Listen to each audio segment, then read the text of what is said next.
So guys, good morning. Dito tayo sa unit na 746 kasi ito yung gagamitin natin mamaya pang shuttle sa Meralco. Dito tayo ngayon sa parking ng Goodrich. Gagawin natin dito, linisin natin. Dahil ilang araw itong nakatenga. Talagang grabing alikabok, grabing dumi sa loob. Ayan o. Buksan ko yung aircon kasi napakainit. Winalis ko na dito, grabing pawis ko. Ako, buksan ko lang ang aircon para punasan ko pa yung side kasi napakaputik. Kaya yan, dito tayo ngayon hanggang mamayang tanghali o alas 2 ng hapon dahil pagkatapos nito, pupunta pa ng Meralco. O, yun.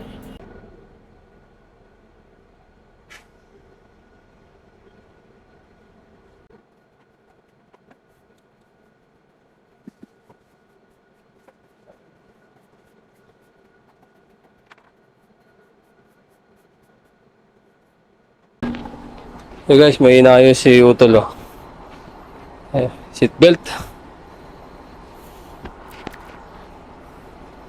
Buti na nga lang, pumasyal siya dito. Kung hindi, wala tayong alam-alam dito. Ayun, medyo boss-bossan na yung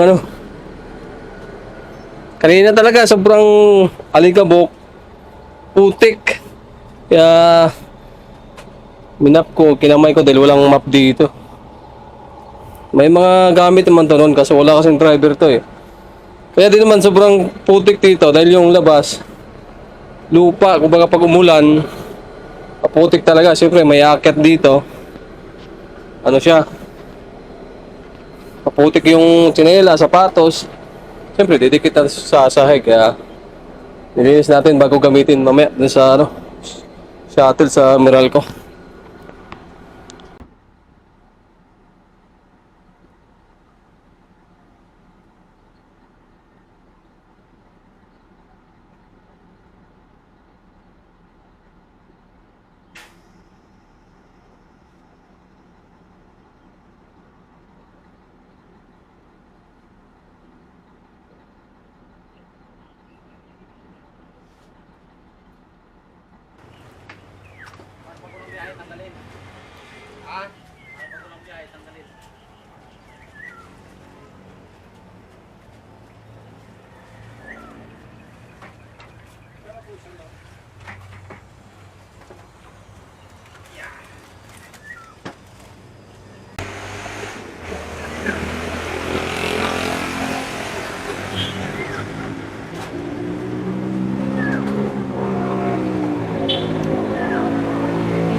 Ayun guys, grabe medyo napagod tayo kakahugas ng itong bus.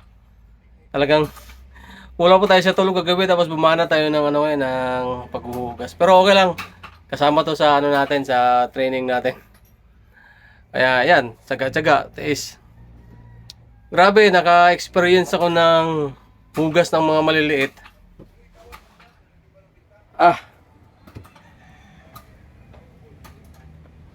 So yun, naka-experience tayo ng maghugas sa mga maliliit para lang tayong para lang tayo naglinis ng bahay. Or itong bus, naghugas ako ng bus para ako naglinis ng palasyo. Grabe. Pero tapos na. Ang problema nito, parang ulan na naman.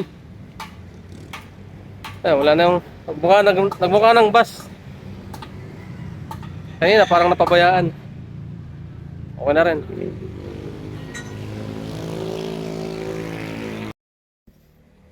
So ayun guys, sa mga expert dyan, mga magagaling maghugas, magagaling nagmamaneho na tapos naghuhugas sila ng bus. Pag-comment na lang kung ano yung mga sasabihin nyo, kung baka may kulang pa ako dito, baka may mali pa na hindi ko nagawa.